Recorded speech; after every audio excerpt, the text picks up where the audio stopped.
From the headquarters of Telesur English in Quito, Ecuador, this is From the South. I'm Jose Daniel Lopez.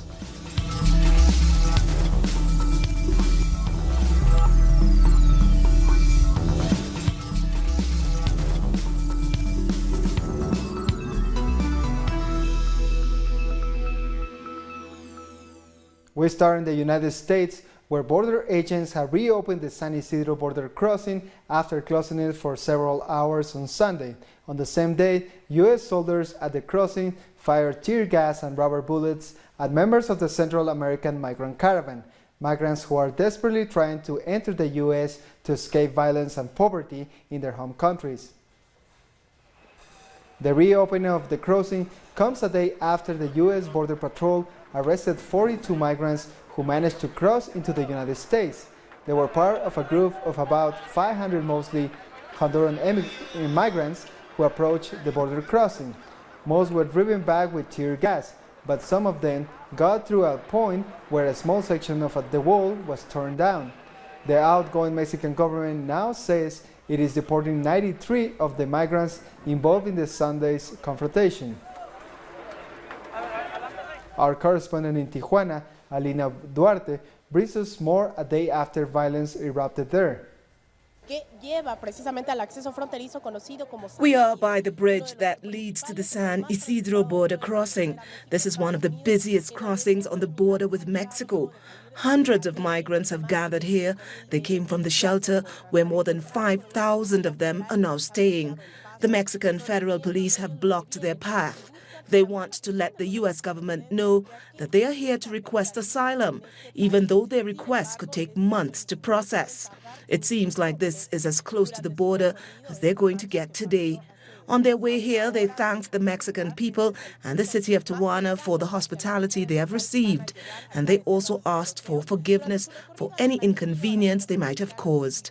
Nonetheless, they have repeated their intentions to try to reach the United States, or their intention to remain peacefully here in Mexico if they are given work.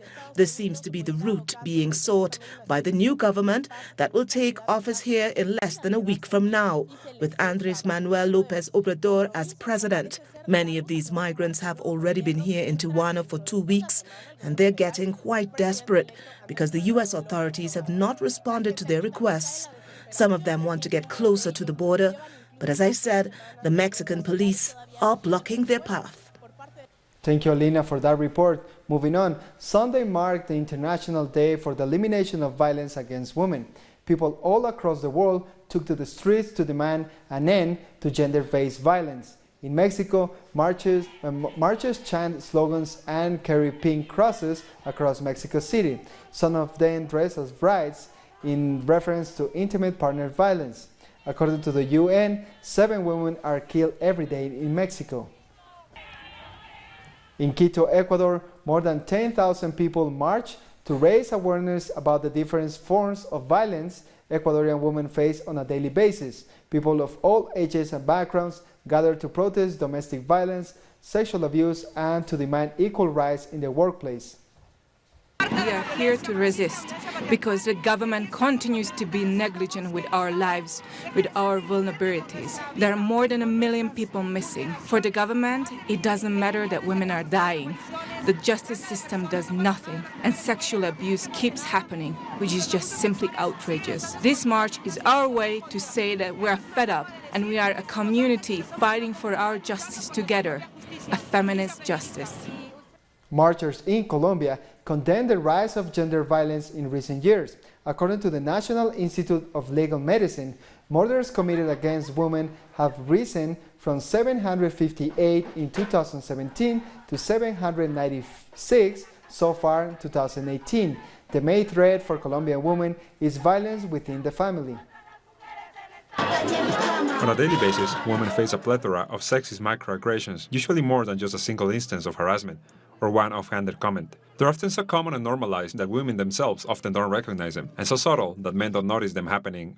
In our work, women are often oppressed with phrases that diminish their ability. They are told they can't do certain tasks because they are women, or they are told they need to take care of their homes and therefore don't have time to work. Language is one of the most powerful means through which sexism and gender discrimination perpetuated and reproduced. Yet, Sexist language is often overlooked and even accepted by both men and women. In movements such as ours, we try to include women more often so they can learn about microaggressions, so they let go of the fear of speaking out, so they know they can do it. We teach them what options are available to them. This is a very difficult task, but we have been fighting this battle for years.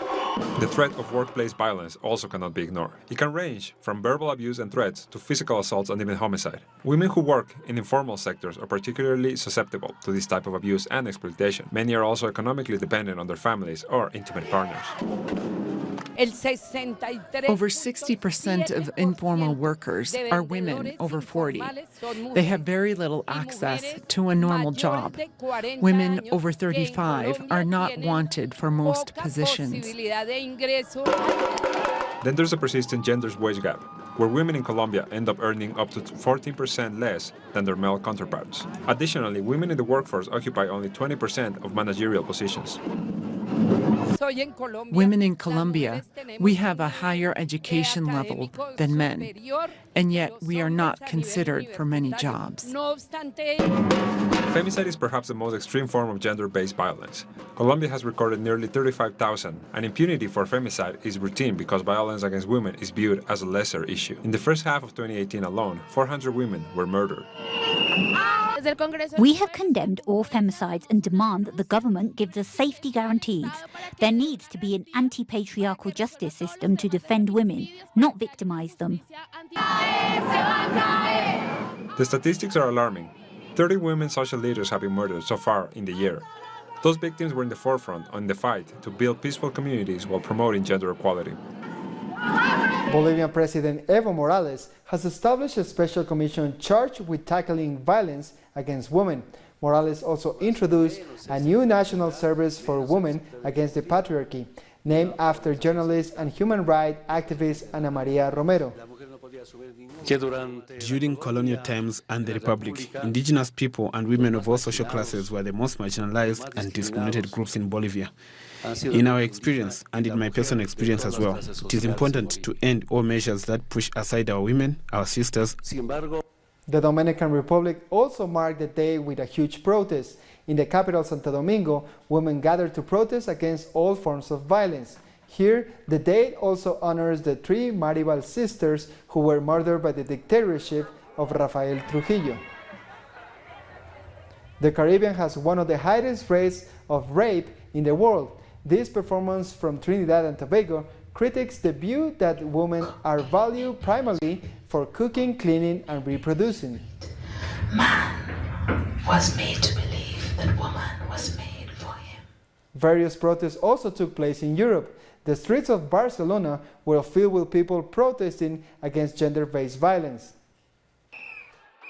A day of protest took place in Barcelona demanding an end to violence against women, especially institutional violence. Under the slogan, "Together we'll bring down the patriarchy," they marched in force. We want to highlight that the entire public system is ruled by the patriarchy. The whole system is chauvinist. We must try and change things. That's why we want to rid ourselves of the patriarchy and to find a system that will allow us to live without violence. Organizers of the demonstration are shocked at the sentences perpetrators have received. They view this as a breakdown in justice, all because women who suffered didn't resist. The fact that abortion is still illegal is violence against women. Women who decide they don't want to be pregnant in countries where abortion is illegal are at risk of dying from backstreet procedures. And if they don't die, they can have very serious secondary effects.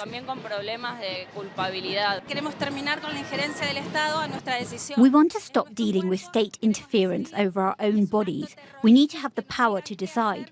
To be told what to do or not to do with our own bodies is a violent act. The Clinic de Barcelona takes care of victims of gender-based abuse, and more than 90% of the victims are women.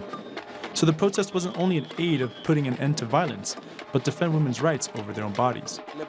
It concerns me that we must fight so hard to stop violence against women. There needs to be real equality on all topics. Men also took part in the protest in solidarity with women. 44 women have died in Spain this year at the hands of their partners. Reports of violence have risen by 20% nationwide. And just one day after people around the world raised their voices against gender-based violence, 3 men in Argentina accused of rape and murder a 16-year-old have walked away from those charges. The prosecutor failed to secure rape and murder convictions in the case. 2 of the accused received 8-year sentences, but only for drug possession. Women's movement have already begun mobilizing for a nationwide strike. We'll take a short break now. More news in a minute.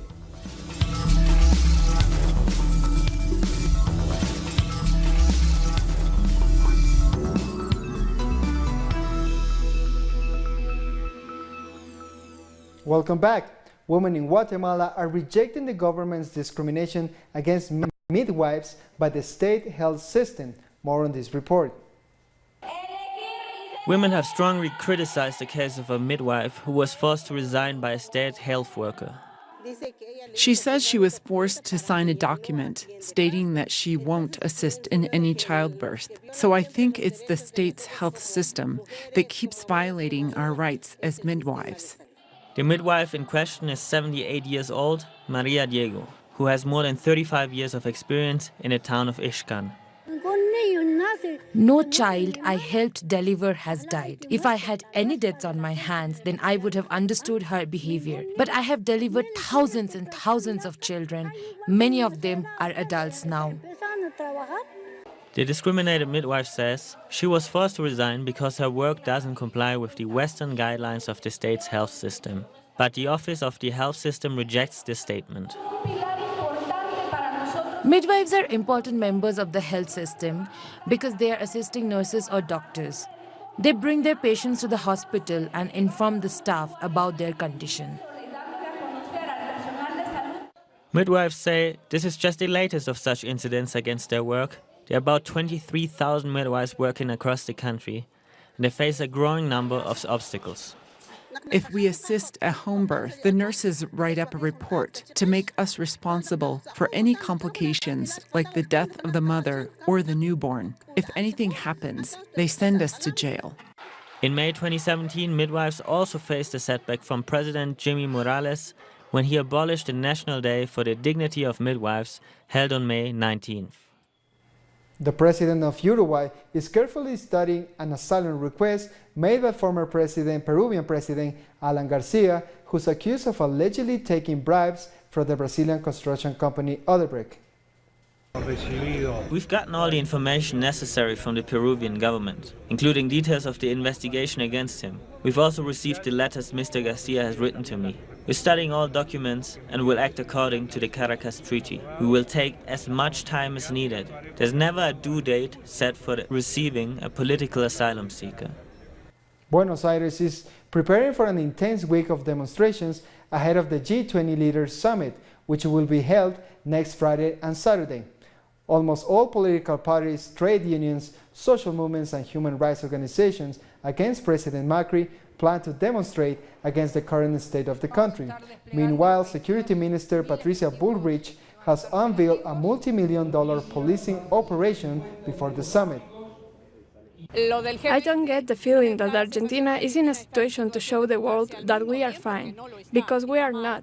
We are not okay, and it's not the fault, as they say, of a previous government. It's the fault of the wrong policies the current government has, which are bad. Macri has to go, because the G20 will last a day, and the second day, they all will leave. It will be a mess here. People are hungry, and he wants to do a G20 here? What does he want to prove? Yesterday, he could not even control a football match. Chile is living one of the worst political crises in recent history, following the murder of the young Mapuche Camilo Catrillanca. 9 days after the assassination of the young Mapuche Camilo Catrillanca, Chilean President Sebastián Piñera decided to visit the region of the Araucanía. A popular uprising was already beginning, and his presence unleashed even more anger. Sabotage of deforestation machinery, blockades and protests in Temuco, Ericilla, Angol, and Victoria. This is how President Piñera arrived in Hualmapu. He held meetings with local authorities in the Amor por Chile pavilion, but when he attempted to give some sort of message of conciliation, he denied the existence of police repression against communities. I want to repeat that there is not Comando Jungla. It is an invention or a name that was given by some of the media. What does exist is special forces that exist just as they do in all regions of Chile. And in the case of the Araucania, they have held a training and received special technological funding. But the experience in the territory is different. Leonardo Curinao, from the Coñomil Epuleo community, has had several face-to-face encounters. He was hit with a bat, but the police who had been trained in Colombia were equipped with weapons of war. Ada Huentecol, Brandon's mother, says that the police broke her son's hip. Indignant, she doesn't speak from the territory while the president carried out his extremely brief visit to the Araucanía. The truth is love. This president is a clown. He looks us in the face like we are dumb. We are not dumb. These are the real terrorists who attack the Mapuche people on a daily basis. The president's statements have only worked to spread uncertainty. For months, the media has referred to the Jungle Command, yet the government continues to deny its existence. Because of transparency laws, we were given the invested amount in police training used to repress the Mapuche people. And in other documents, the existence of that command is all but confirmed. However, President Piñera may have reason. From Colombia, we have confirmed that in order to actually graduate as a jungle command, one must pass 18 months of demanding training. Several of your colleagues called me from Chile. I don't know what is the situation at this time with the comments. We have spent the last 30 years training and preparing police from different parts of the world. The protests continue. They demand the resignations of the Interior Minister, Andrés Chadwick, who is a cousin of the president, who, whether with the title of jungle or not, is the one who is in charge of the Chilean police. The same police which entered the Temucuicui community mid-year, where Camilo was assassinated. Beyond the mistakes that have committed by a few policemen that will always go punished, the job of Chilean police, an institution for which I have the greatest recognition and gratitude, is to protect our lives. Questions remain, and not only for the Mapuche who, like Camilo Catrillanca, were killed by bullets of the state, but also for all those who protest the militarization and criminalization by the Chilean state. Brazilian Senator and Workers' Party President Gleisi Hoffmann has spoken out against the recent departure of thousands of Cuban doctors working in the country. She also criticized the incoming health minister for being against the More Doctors program. The Cuban doctors were too kind to the Brazilian people. They assisted millions of Brazilians, mainly from the rural areas and indigenous districts, from areas where Brazilian doctors do not often go. The dismissal of the doctors will greatly affect these people. The incoming Minister of Health was against the arrival of the Cuban doctors. He symbolized their greatest opposition, and through his actions he demonstrated his disinterest in their presence within the country. And other members of Congress in Brazil have expressed their gratitude to the Cuban doctors for their service. The departure of 8,500 Cuban doctors has Brazilian lawmakers worried. It's very serious because now we have 1,600 towns in Brazil without doctors, because the Cubans were the only doctors there. The attack by the future government of Bolsonaro against Cuba, which led the Cuban government to withdraw in order to protect their doctors and their people, is part of an ideological war. The members of Congress offered their thanks to the Cuban medical teams at a meeting called to discuss the challenges posed by the election of Jair Bolsonaro. They say his government will be neoliberal and neo-fascist. He is stirring up hatred and spreading disinformation. It's a big step backwards. So I think this is another cause we all need to struggle for in the coming period, to defend these doctors and fight for the program to be restarted. Jair Bolsonaro made disparaging comments about the Cuban doctors and demanded they undergo tests to evaluate their professional ability. even though they've already treated 113 million patients in 3,600 Brazilian municipalities and are present in 67 countries through the Pan American Health Organization. Their professional skills are at least as good as Brazilian doctors, so this was a humiliation, a way of getting rid of them, and now these communities are left abandoned. In the middle of the transition to the Bolsonaro government, Brazil is losing 8,500 Cuban doctors, and there's no one to replace them in the favelas and remote rural regions where Brazilian doctors refuse to work. We'll take a short break now. Join us again after this.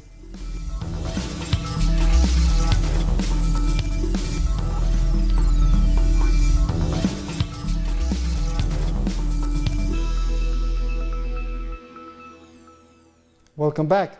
6 people have been killed after a fire swept through an apartment building housing asylum seekers in northwestern Switzerland. In the house, there were about 20 people who were then brought out of the building with the help of the fire brigade. Unfortunately, 6 people died in the fire. The police is now investigating who lived in the building and who the deceased people were, and what led to the fire, what caused it. Tunisian social and labor organizations have called for protests against Saudi Crown Prince Mohammed bin Salman's upcoming visit to the country. The activists plan demonstrations in front of the presidential palace in Carthage. This is Prince Mohammed's first trip abroad after he was accused of ordering the murder of journalist Jamal Khashoggi. It is a danger to the democratic transition, because in a country, Tunisia, which wants and is moving towards democracy, which wants to create a democratic society, we cannot accept to receive or welcome a dubious crown prince. Ukraine's President Petro Poroshenko has signed a decree to introduce martial law for 60 days, although it needs parliamentary approval to come into force. The decision comes a day after a naval confrontation between Russia and Ukraine, which escalated tensions between the two countries. Parliament is expected to debate the decree later on Monday. Flash floods in Iraq have killed over 20 people. Here's more on that and other stories from around the world. At least 21 people have been killed and 180 injured after flash floods struck in northern Iraq. 2 days of heavy rainfall caused flooding, leading to thousands of people being displaced. Residents were seen fleeing on foot with their belongings. Many roads have been damaged and vehicles stranded. 3 U.S. citizens suspected of economic crimes have been barred from leaving China. The Chinese-born mother and 2 of her children were reportedly prevented from leaving after they arrived in June. According to the children, the move is to force their father, a former executive at a Chinese state-owned bank, to return and face criminal charges. The family in China hasn't been charged. As we understand it from the relevant authorities, these people you have mentioned all have legal and valid identity documents as Chinese citizens. They are suspected of having committed economic crimes and have been restricted from leaving China by Chinese police in accordance with the law. Around 32 people have been injured when Israeli border forces fired and tear-gassed protesters in support of the flotilla at the Gaza Strip. Freedom Ship 17 set sail from the port of Gaza to try and break the Israeli siege. Palestinians were treated from tear-gas inhalation. The organizers of the march say that they will continue until their goals are achieved. After a 7-month journey and over 500 million kilometers traveled across space, NASA's InSight spacecraft has finally landed on Mars. InSight will now begin its 2-year mission studying seismic movements and underground temperatures on Mars, something that has never been measured anywhere but on Earth. NASA currently has the rovers Curiosity and Opportunity on Mars, but Opportunity hasn't sent any signal back to Earth for almost 6 months now, most likely due to a dust storm which prevented from recharging its solar-powered batteries. And we come to the end of this news brief. These and many other stories you can find at our website at telesurenglish.net. And join us on social media, Facebook, Twitter, and Instagram. For Telesur English, I'm Jose Daniel Lopez. Thank you for watching.